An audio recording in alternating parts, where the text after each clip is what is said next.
Bonsoir à tous, Shabbat Shalom Chag Sameach. Avec l'aide de Dieu, on va raconter une histoire du Rabbi sur la 5e bougie de Hanouka et avec un lien dans tout ça avec le mariage du Rabbi. C'est une histoire extraordinaire qui se déroule sur 60 ans et donc on va voir ça ensemble avec l'aide de Dieu. Avant ça, une petite introduction.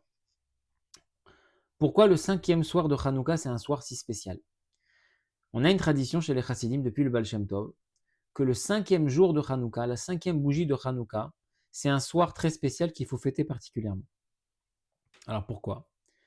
Parce que le Rabbi nous dit, le 5e jour de Hanouka, ça ne peut jamais tomber un Shabbat. Jamais ça ne peut tomber un Shabbat. Pourquoi? Enfin, c'est quoi l'idée? L'idée, le Rabbi nous dit, c'est que quand on allume les bougies de Shabbat, on éclaire le monde, on illumine le monde.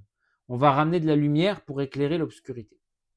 Le fait que le 5e jour de Hanouka ne tombe jamais Shabbat, ça signifie d'une certaine manière que l'obscurité qui règne pendant ce jour-là, elle est tellement forte que même les bougies du Shabbat ne pourraient pas l'éclairer. Et c'est pour ça que ce jour-là ne tombe jamais Shabbat. Mais malgré tout, on allume quand même les bougies de Hanouka, parce que les bougies de Hanouka, a priori, ont cette force supplémentaire que même les bougies de Shabbat n'ont pas, qu'elles peuvent éclairer l'obscurité la plus forte. Et donc, même si ce 5e jour de Hanouka ne tombe pas Shabbat, parce que les bougies de Shabbat n'ont pas la force d'éclairer cette obscurité, les bougies de Hanouka ont oui la force d'éclairer cette obscurité. Et donc, le 5e soir de Hanouka, c'est un soir qui est particulier. Ok, maintenant, on raconte l'histoire. L'histoire, elle est un peu longue, elle s'écoule sur 60 années. Je vais essayer de sauter tous les détails qui ne sont pas importants pour comprendre l'histoire, mais ceux qui peuvent essayer de suivre jusqu'au bout, c'est vraiment incroyable. Alors, celui qui raconte l'histoire, il s'appelle Rav Greenwald. On va l'appeler Rav Greenwald Junior, finalement, parce qu'il raconte l'histoire de son père. Son père s'appelle Avram Greenwald. Ok. Avram Greenwald, donc le père, quand il avait 8 ans, malheureusement, il est devenu orphelin. Il a perdu son propre père. Et donc, sa mère, comme elle sait qu'elle ne pourra pas lui procurer une éducation juive religieuse comme il se doit, elle envoie son fils Avram Greenwald chez son oncle à elle. Et donc, Avram Greenwald va être éduqué, va vivre avec son grand-oncle, qui va lui apprendre la Torah, qui va l'éduquer, etc. Quand Avram Greenwald a 18 ans, son grand-oncle lui dit « On va voyager en Pologne, à Varsovie, parce qu'on doit assister à un mariage. » Quel était le mariage? Le mariage de notre rabbi avec la rabbinite Rayamushka. Le rabbi s'est marié le 14 Kislev, donc 11 jours avant Hanouka. Donc le rabbi s'est marié le 14 Kislev de l'année 1929. Et durant cette année-là, Avram Greenwald avait 18 ans. Et donc son grand-oncle lui dit, viens, on va à Varsovie, on voyage, on doit assister à un grand mariage, c'était le mariage du rabbi avec la rabbinite. Ils assistent au mariage. Le lendemain matin, le grand-oncle et Avram Greenwald vont voir le rabbi pour lui souhaiter Mazal Tov, pour discuter un petit peu avec lui. Étant donné que le grand-oncle était un grand érudit, ils sont partis discuter de sujets de Torah. Et à la fin de cette chaleureuse rencontre, le rabbi se retourne vers le jeune Avram Greenwald, donc il a 18 ans, et il lui dit, tu sais, c'est bientôt Hanouka, dans 10 jours c'est Hanouka. Est-ce que tu sais en quoi la 5e bougie de Hanouka, elle est spéciale par rapport aux autres? Alors Avram Greenwald, il ne sait pas, il se retourne vers son oncle, il ne sait pas, et le rabbi lui dit ce qu'on a dit au début. Le 5e jour de Hanouka ne peut jamais tomber Shabbat, parce que c'est une obscurité tellement forte que même le Shabbat ne peut pas éclairer. Mais les bougies de Hanouka peuvent, oui, éclairer cette obscurité. Et donc le rabbi lui dit, c'est là le rôle de chaque juif, où qu'il soit, à Varsovie ou à Londres, d'éclairer l'obscurité du monde. Bon, il entend ça, très bien, merci. Un juif doit éclairer autour de lui, qu'il soit à Varsovie ou à Londres, c'est le message du 5e jour de Hanouka. Ok. Maintenant, entre cette rencontre qu'il a eue avec le rabbi à 18 ans et la rencontre suivante qui se passe 20 ans plus tard, il s'est passé des tragédies dans la vie de ce jeune Avram Greenwald. Il va se marier, il va avoir 5 enfants et malheureusement, toute sa famille va périr pendant la Shoah. Il va perdre sa femme, ses 5 enfants, Dieu nous en préserve, pendant la Shoah et il va être complètement détruit. 20 ans passent, il va être accueilli par un oncle aux États-Unis et il va comme ça commencer à se remettre un petit peu de cette tragédie. Et en 1949, il se fiance avec une jeune femme, avec une femme, et il veut se remarier, il veut refaire sa vie avec donc cette femme-là, qui deviendra sa femme, et qui était elle aussi rescapée de la Shoah. Et donc, le membre de la famille, je crois que là, cette fois-ci, c'est son oncle, c'est un de ses oncles, qui s'occupe de lui, qui l'a accueilli, qui l'a hébergé, il lui dit, on n'est pas des chassidim Chabad, on est des chassidim mais pas Chabad. Vu qu'on est aux États-Unis, il me semble même à New York peut-être, je ne veux pas dire de bêtises, mais vu qu'on est aux États-Unis, il faudrait qu'on aille voir le rabbi de Lubavitch pour prendre une bénédiction avant ton mariage. Donc Abraham Greenwald, cette fois-ci à 38 ans, on est en 1949, donc 20 ans plus tard, et il va voir le rabbi pour prendre une bénédiction. Alors à cette époque-là, en 1949, le rabbi, c'est toujours le rabbi précédent, Rabbi Yosef Yitzhak, puisque Rabbi Yosef Yitzhak est niftar en 1950. Donc en 1949, Abraham Greenwald va voir le rabbi précédent, il lui demande une bracha pour se remarier avec sa fiancée et pour refaire sa vie après avoir perdu malheureusement toute sa famille dans la Shoah. Le rabbi précédent lui donne sa bracha et avant de le quitter, l'oncle d'Abraham Greenwald, il dit au rabbi précédent, il lui dit, vous savez, mon neveu Abraham Greenwald, il était au mariage de votre gendre à Varsovie il y a 20 ans. Le rabbi précédent, il lui dit, il dit à Abraham Greenwald, si vous étiez au mariage de mon gendre, il est là, dans le bâtiment, il faut que vous alliez le voir. Vous êtes obligé. Bon, Abraham Greenwald, il va voir le rabbi. Donc on est 20 ans plus tard. Le rabbi tout de suite le reconnaît. Et il lui commence à lui parler de son grand-oncle. Il lui demande des nouvelles. Et malheureusement, le grand-oncle a été tué par les nazis. Il marche chez Mam. Et comme ça, il discute avec le rabbi. Et le rabbi lui dit, vu que mon beau-père vous a envoyé me voir, ça veut dire que je dois vous dire un Dvar Torah, une parole de Torah. Et là, on est dans le mois de Kislev. Et le rabbi lui dit, vous savez quelle est la particularité de la 5e bougie de Hanouka? Et il lui redit la même chose. C'est une obscurité tellement forte que même le Shabbat ne peut pas éclairer, mais les bougies de Hanouka, le message c'est qu'elles peuvent éclairer partout. Et il lui dit, le rabbi, ça c'est un message pour chaque juif, qu'il se trouve à New York ou à Londres, qu'il a la mission d'éclairer, d'illuminer l'obscurité du monde. Alors là, Abraham Greenwald, il est choqué, parce qu'il se rappelle que le rabbi lui avait fait exactement le même Dvar Torah il y a 20 ans, et qu'il lui avait raconté l'histoire de la 5e bougie de Hanouka, et qui lui a dit qu'un juif soit à Varsovie ou à Londres, il doit éclairer le monde. Et maintenant, 20 ans plus tard, le rabbi lui dit la même chose, il lui dit qu'un juif soit à New York ou à Londres, il doit éclairer le monde. Il comprend qu'il y a quelque chose qui se cache là-dessous. Lui-même avait complètement oublié ce Dvar Torah du rabbi il y a 20 ans, mais il est complètement choqué. Il se marie, il a des enfants, et il y a encore 20 ans qui passent. Donc quand il a rencontré le rabbi, la première fois c'était en 1929, lors du mariage du rabbi. Ensuite, la deuxième fois c'était en 1949, quand lui-même est venu demander une bénédiction pour se remarier. Et là, on est en 1969, lui-même donc s'est remarié, il a eu des enfants, et maintenant il a son fils qui lui-même va se marier, et donc il va avec son fils voir le rabbi pour demander une bénédiction pour le mariage de son fils. Donc on est 20 ans plus tard. Il raconte que c'était très difficile en 1969 d'avoir une entrevue privée avec le rabbi, puisque le rabbi n'avait déjà plus beaucoup de temps. Et il a quand même réussi à négocier avec le secrétaire. Le secrétaire lui a dit, on va vous faire passer en priorité parce que vous voulez une bénédiction pour le mariage de votre fils, donc c'est urgent. Vous ne pouvez pas attendre. Il y avait 2, 3, 4, 5 mois d'attente pour voir le rabbi. Le secrétaire lui dit, je sais que vous ne pouvez pas attendre ce temps-là parce qu'il faut que votre fils voie le rabbi avant son mariage. Maintenant, vous me promettez que vous rentrez chez le rabbi, vous donnez la lettre, la demande de bénédiction, vous posez aucune question, le rabbi vous fait la bénédiction et vous sortez. Il dit OK. Et donc il arrive en 1969 avec son fils pour demander la bracha pour le mariage de son fils. Le rabbi tout de suite le reconnaît, il lui dit ça fait 20 ans qu'on ne s'est pas vu. Et le rabbi va bénir le fils, Rav Greenwald Jr., celui qui raconte l'histoire, qui donc était fiancé. Le rabbi le bénit son fils et il dit à Abraham Greenwald, il lui dit, comme vous étiez présent à mon mariage il y a 40 ans, que Dieu fasse que vous ayez, vous, le mérite de voir le mariage de vos petits-enfants. Et donc là, Abraham Greenwald, il se met à pleurer parce qu'il avait vécu tellement de tragédies dans sa vie. Il avait perdu sa femme, ses 5 enfants. Il avait réussi à se remarier, à refaire sa vie. Et là, maintenant, il arrive au moment où il va marier son propre fils. Et le rabbi lui fait une bracha qu'il verra le mariage de ses petits-enfants. il lui promet qu'il verra le mariage de ses petits-enfants. Et donc, il est aux anges, il est au comble de la joie, et donc il pleure de joie. Et, avant de quitter le bureau du rabbi, il dit au rabbi, regardez, j'ai promis au secrétaire de ne pas vous poser de questions. Il m'a fait passer en priorité. Mais j'ai une question qui me tracasse et j'aimerais la poser au rabbi. Est-ce que je peux vous poser ma question? Le rabbi dit à Avram Greenwald, écoutez, comme c'est mon beau-père qui vous a envoyé chez moi à la base, vous pouvez me poser toutes les questions que vous voulez. Avram Greenwald, il dit comme ça au rabbi. Il lui dit, voilà, moi je suis rab dans une communauté. Il y a beaucoup de chassidim de Satmar dans cette communauté.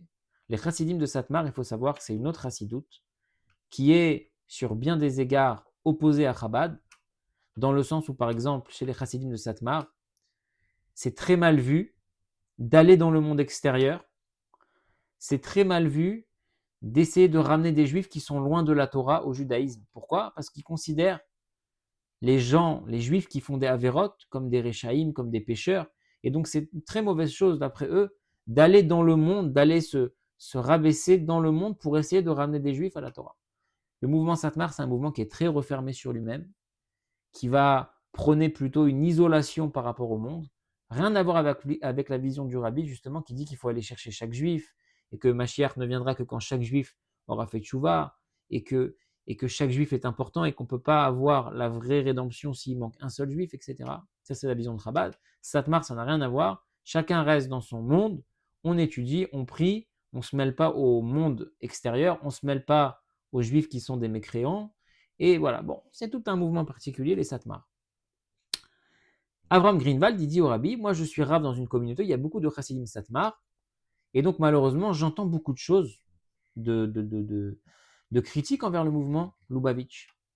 Et Avram Greenwald dit au rabbi, mais c'est pas du tout une critique que je vous fais, je suis complètement attaché au mouvement Lubavitch, même si je ne suis pas moi-même un chassid Lubavitch, mais c'est vrai qu'à force d'entendre des arguments contre les Lubavitch, j'en viens à me poser des questions, j'aimerais bien vous dire ce qu'ils me disent, comme ça je saurais quoi leur répondre. Et donc il dit au rabbi, les chassidim de Satmar, ils disent par exemple qu'on n'a pas le droit d'aller comme ça chercher des juifs qui sont éloignés de Torah ou Mitzvot. Parce qu'il y a des versets dans la Torah qui disent, les ennemis de Dieu, tu dois les détester. Et il y a des versets de Dieu qui disent quoi? Il y a des versets de la Torah, pardon, qui disent que quoi? On n'a pas le droit de s'occuper des Réchaïm. Donc Avram Greenwald, il dit au rabbi, comment vous répondez à ces objections sur la manière de faire des Lubavitch, qu'il y a des versets clairement dans les Télim, dans la Torah, qui disent les ennemis de Dieu, il faut les détester, et on n'a pas le droit d'aller avec des Réchaïm. Donc comment les Lubavitch se permettent d'aller dans le monde, d'aller voir des gens qui ne sont pas pratiquants, de descendre, si on peut dire, entre guillemets, à leur niveau, pour essayer de les ramener? A priori, ça va en contradiction avec la loi juive. Avram Greenwald dit au rabbi, encore une fois, ce n'est pas une critique, mais j'aimerais bien avoir votre réponse pour pouvoir répondre à ces gens-là de mon voisinage, de ma communauté, qui me font toutes ces réflexions sur Chabad. Là, il raconte que le rabbi, il a fait un regard très très dur, il a frappé du poing sur la table, et le rabbi, il a dit, est-ce que ce voisin-là, il a dit, est-ce que ce voisin-là qui est chaud comme ça pour critiquer le mouvement Chabad, est-ce que ce voisin-là, si c'est sa fille qui sortait du chemin de la Torah, est-ce que vous pensez qu'il dirait que les ennemis de Dieu, il faut les détester? Est-ce que vous penserez qu'il dirait qu'on n'a pas le droit d'aller avec les Réchaïm? Si c'est sa fille à lui qui sort du droit chemin, qu'est-ce qu'il dirait? Alors, avant même qu'il lui laisse le temps de répondre, le rabbi continue, lui dit, certainement qu'il dirait, mais non, c'est pas pareil, parce que c'est ma fille.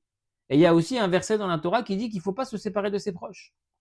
Et donc, même si ce partisan-là, il dit d'habitude, il ne faut pas avoir affaire avec les Réchaïm, les mécréants, et les ennemis de Dieu, il faut les détester. Si c'est sa fille, il dira non, mais là, ma fille, c'est différent parce qu'il y a écrit qu'il faut rester attaché à ses proches. Et le rabbi, il frappe du poing sur la table. Il dit, pour Dieu, chaque juif est comme un fils ou une fille unique. Et donc, mon beau-père, le rabbi,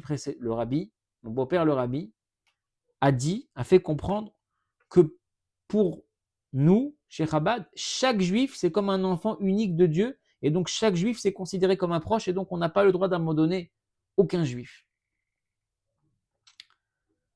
Et le rabbi, il se calme, il raconte comme ça. Le rabbi, il refait un visage un petit peu plus doux, Et le rabbi il leur dit, donc Avram Greenwald et son fils à lui qui était venu prendre une bracha pour son mariage, le rabbi lui dit, bon, il faut finir par un Dvar Torah. On est au mois de Kislev. Et est-ce que vous connaissez la particularité du 5e jour de Hanouka? Et le rabbi recommence. Le 5e jour de Hanouka, c'est un jour particulier parce que ça ne peut pas tomber un Shabbat. Ça montre qu'un juif, il peut éclairer avec les bougies de Hanouka, même une obscurité tellement forte.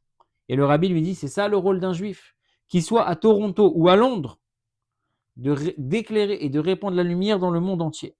Chaque juif est une parcelle de divinité. Chaque juif, c'est un fils unique pour le Créateur. Et lorsqu'on met en lui de la lumière pure, même le plus loin des juifs, il peut s'éveiller et revenir vers Dieu. Et ça s'arrête là. Il est complètement choqué. Il se rappelle ce que le rabbi lui a dit à 20 ans, il se rappelle ce que le rabbi lui a dit à 40 ans, il ne comprend toujours pas le message, mais il se dit, c'est pas possible. 10 ans passent. On est en 1979. Rav Avram Greenwald doit voyager à Londres pour le mariage d'un autre de ses fils. Et dans l'avion, son fils Rav Greenwald Jr., celui qui raconte l'histoire, il voit son père qui est préoccupé dans l'avion pour aller à Londres pour le mariage de son autre fils. Il lui dit, papa, qu'est-ce qui se passe? Il ne veut pas lui raconter, jusqu'à ce qu'il va lâcher le morceau. Il va dire, tu sais, dans la communauté, il y a un chassid Satmar qui est très très connu dans la communauté. Il a sa fille qui a quitté la Torah. Et il m'a dit, sa fille, elle est à Londres, en couple avec un non-juif, et elle projette de se marier avec lui. Et il veut le dire à personne parce qu'il ne veut pas que ça entache l'image de la famille, de cette famille Satmar. Mais il m'a dit, comme vous partez à Londres pour le mariage de votre fils, essayez de voir si, on ne sait jamais, vous ne pouvez pas rencontrer ma fille, essayez de lui faire arrêter cette catastrophe et de la faire revenir sur le bon chemin. Voilà, je vous le dis à vous, ne le répétez pas, mais comme vous allez à Londres, essayez de faire quelque chose pour ma fille. Ce chassid Satmar, il demande à Avram Greenwald de faire quelque chose. Et Avram Greenwald, il raconte à son fils dans l'avion, mais moi, qu'est-ce que je vais faire? Je ne sais pas où est-ce qu'elle est, je ne sais pas où est-ce qu'elle habite, je sais pas. Ça n'a pas marché. Mais, voilà, il avait ça qui lui trottait dans la tête, il n'était pas tranquille. Il arrive donc pour le mariage de son fils à Londres, et il va parler au père de la fiancée, donc au père de la fille qui va se marier avec son propre fils. Et il lui raconte l'histoire, il lui dit, voilà, moi j'ai un voisin chez moi, je crois qu'il habite à Toronto, au Canada ou aux États-Unis, j'ai un voisin, Satmar, il a une fille qui a quitté la Torah et les mitzvot, je ne sais pas quoi faire, il m'a demandé de faire quelque chose, puisque là je suis à Londres pour le mariage de nos enfants, mais je ne sais pas quoi faire.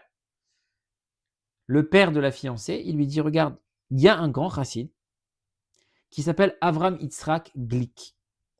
Et ce chassid, le rabbi de Lubavitch, le rabbi, plusieurs fois lui a confié des missions de ce type, d'aller voir des gens, des juifs qui étaient très loin, qui voulaient se marier avec des non-juifs, et à chaque fois il arrive en tout cas souvent il arrive à rattraper les choses. Donc on va le contacter, on va voir. Il contacte ce chassid, Avram Yitzhak Glick, il lui donne toutes les infos sur la jeune fille, il lui donne le numéro du papa, Satmar, que lui il va appeler pour avoir les infos, l'adresse, etc. Et il dit, je m'en occupe de cette jeune fille. Une semaine après, ce chassid, Avram Yitzhak Glick, il appelle Avram Greenwald, il lui dit, viens à la maison, j'ai une surprise pour toi. Un soir comme ça. 10 jours après, il dit, viens à la maison, j'ai une surprise pour toi. Avram Greenwald, il arrive le soir, il rentre chez ce chassid, il voit une jeune fille assise par terre en pleurs. Et il voit la Hanouka, parce que c'était encore la période de Hanouka, il voit sur la Hanouka 5 bougies. C'était le 5e soir de Hanouka. Et en fait, cette fille-là, Avram Glick avait réussi à lui faire teshuva. Cette fille-là du chassid de Satmar, il avait réussi à lui faire teshuva. Et donc Avram Greenwald, il rentre, il voit la fille comme ça en train de pleurer par terre, et il voit la Hanouka à côté de la porte avec les 5 bougies. Et là, il se rappelle toute l'histoire. En 1929, le rabbi lui avait dit, pourquoi le 5e soir de Hanouka, il est particulier? Parce que c'est une obscurité, il peut raffiner une obscurité tellement forte, et qu'un juif, il soit à Varsovie ou à Londres, il faut qu'il sache qu'il peut éclairer le monde. 20 ans après, le rabbi lui avait dit qu'un juif, il soit à New York ou à Londres, il peut éclairer le monde. Encore une fois, le 5e soir de Hanouka. Encore 20 ans après, le rabbi lui avait dit qu'un juif, il soit à Toronto ou à Londres, il peut éclairer le monde. Et il lui avait dit, si votre voisin, ce méchant voisin là qui parle sur Shabbat, c'était sa fille à lui qui quittait la Torah et les mitzvot, comment il réagirait? Et tout ça, il commence à relier tous les morceaux d'histoire que le rabbi, depuis 60 ans, 50 ans, pardon, parce que là, on est en 1979, donc il a eu le rabbi en 1929, là, on est en 79. Le rabbi, depuis 50 ans, il lui parlait de cette fameuse cinquième bougie de Hanouka et de la force de cette cinquième bougie de Hanouka et du fait que chaque juif, il est là pour éclairer son endroit et que chaque juif, c'est un fils unique pour Dieu et que chaque juif, on peut toujours le faire teshuva. Et donc, il recolle tous les puzzles. Il est complètement choqué de voir cette fille-là qui est faite teshuva le soir, le cinquième soir de Hanouka. Donc là, on était en 1979, 50 ans après qu'il ait vu le rabbi pour la première fois. Arrive l'année qui suit, 1980, il se dit, je vais voir le rabbi pour lui raconter l'histoire, c'est pas possible. Il va voir le rabbi, il lui raconte toute l'histoire en pleurs, et le rabbi lui dit, qu'est-ce qu'il lui dit le rabbi quand Avram Greenwald lui raconte toute l'histoire? Mais vous savez, en 1929, vous m'avez parlé de la cinquième bougie de Hanouka et le fait qu'un juif, il faut toujours éclairer, qu'on soit à truc ou à Londres, et 20 ans après, vous m'avez répété, et encore 20 ans après, vous m'avez répété, et encore 10 ans après, voilà l'histoire qui se passe, je suis à Londres, et il y a une jeune fille qui fait tchouva, et c'est le cinquième soir de Hanouka. Il lui raconte l'histoire, il est complètement en pleurs. Et le rabbi lui dit, mon beau-père, il avait vraiment la vue longue. Il vous a demandé de venir me voir, il avait vraiment la vue longue. Et Avram Greenwald, quand il racontait cette histoire, il disait, ce qui l'a limite plus touché que l'histoire, c'est que à la fin de toute cette histoire extraordinaire que le rabbi l'avait vue 50 ans en avance, il dit à la fin, quand je lui ai raconté, le rabbi, il n'a même pas voulu se tirer l'honneur. Il a dit, mon beau-père, il avait la vue longue. Il n'a pas dit, moi, j'avais la vue longue. Il a dit, mon beau-père, il avait la vue longue. Qu'il vous a envoyé chez moi et que... Mais il a dit d'une manière que voilà, c'était pas pour se mettre le kavod à lui, mais mon beau-père, il avait la vue longue. L'histoire ne se termine pas là. Encore 10 ans passent, on met en 1989. Donc ça fait 60 ans depuis 1929 que Avram Greenwald a vu le rabbi pour la première fois, le lendemain du mariage du rabbi.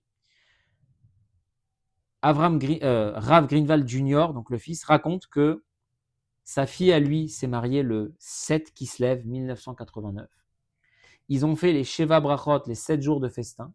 Et le 14 Kislev 1989, date d'anniversaire des 60 ans du mariage du rabbi, son père Avram Greenwald est mort après avoir mérité de vivre jusqu'au mariage de sa première petite fille. Ça veut dire que encore 10 ans après, le 14 Kislev, après la fin du mariage de sa petite fille, comme le rabbi lui avait fait la bracha que vous puissiez mériter de voir le mariage de vos petits-enfants, en 1989, après le mariage de sa petite fille, après les 7 jours de festin, les Sheva Brachot, les 7 jours de festin après le mariage, le 14 Kislev 1989, le jour de l'anniversaire de mariage du rabbi, 60 ans après, Rav Avram Greenwald est mort. Et Niftar, ce jour-là, le jour de la date de mariage du rabbi, et juste après avoir fini les 7 jours de festin du mariage de sa petite fille que le rabbi lui avait fait cette promesse qui verrait le mariage de ses petits-enfants. Voilà l'histoire du mariage du rabbi, de la cinquième bougie de Hanouka. Donc ce soir, c'est la cinquième bougie de Hanouka. Le message, il est clair. Chaque juif, à l'image de cette bougie, il peut éclairer, qu'on soit à Varsovie, à New York, à Toronto, à Londres, à Paris, en Israël.